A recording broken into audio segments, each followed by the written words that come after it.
Welcome back. So we have Emmanuel Macron. And an interesting thing about him that we read about here is that his recent election victory was the first time in 20 years that a French president won a second term. So that's pretty unique and kind of tells you a little bit about French politics. You get one shot, just like Eminem said. You don't get a second shot. But he did. So he won, but there's a lot of issues. These include soaring cost of living, climate change, tensions with other members of the European Union, and of course, Ukraine. Now, Ukraine, he tried to be the peacemaker. He tried to talk to Putin.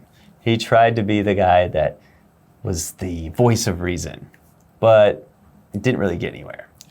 And some people think he was a little bit naive. So, in short, he's got a tough road ahead of him. Yeah.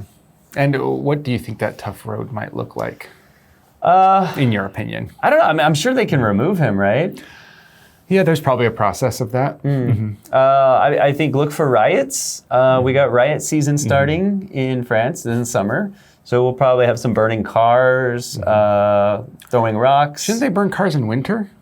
I mean, that's a good time too to stay warm. They'll burn cars anytime. But yeah, riots will probably be happening. I don't want to call them, I mean, I guess riots are protests in France. It's the same thing in France. Maybe we should call them protests for now.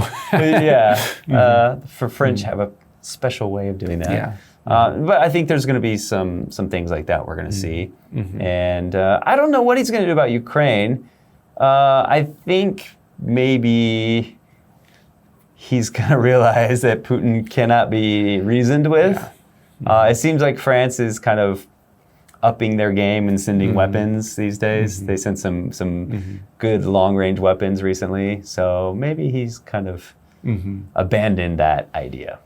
Keep the dialogue open, but what did good old President Roosevelt say? Speak softly, but carry a big stick. Exactly. Maybe Macron's going that route. Yeah. How is the political climate in France similar to where you are?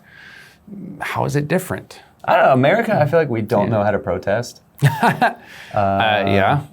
are very lazy when it comes to that kind of thing. Like we'll give it a good couple weekends and then we're done. Yeah. And then I'm going home. Yeah. And I feel like with America, like at least if we're comparing like the similarities and differences, the differences might include just the general idea of politics in America. It's very controversial, polarized right now. Whereas I feel like in France, although it does have polarization, it's obviously not as bad as what it is in America right now. Sure. So there is that difference. The political climate is very polarized in America, but in France it seems to be a little bit on the moderate side. Yeah, I would probably agree with that. And like we said, categorizing the left and right wing in Europe is very different than America, where most Europeans don't think America has a left wing. Yeah. So there are just ultra conservative and conservative wings, which is probably true. His rival, who actually she's tried to win the election a few times now. She lost yet again. Le Pen, Marine Le Pen. She is one of those populist leaders, you know. And these are kind of rising up more and more these days. Why do you think populist leaders like them get more votes, especially in Europe recently? Yeah, I mean, there's so many factors going into this, I would say. As you just said, around the world, populist leaders are popping off. They're getting a lot more popular. And so I feel like one of the bigger reasons for this is the fact that people were in what could be called a postmodern society, meaning that whatever truth was left over from the postmodern society has now been taken away into full-on and 100% one's own truth and opinion. And when that happens, well, if there's no truth, then no one can rally behind anything except opinion.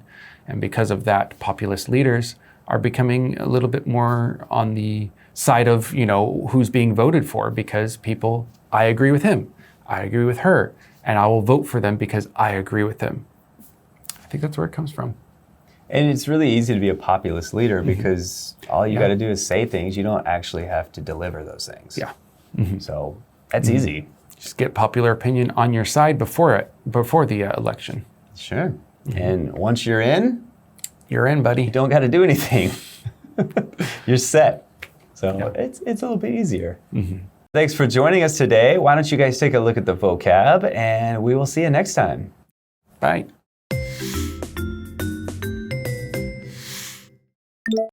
Pull something off. Pull something off. Antipathy. Antipathy. Acrimonious. Acrimonious. Follow through. Follow through. Stand up to scrutiny. Stand up to scrutiny.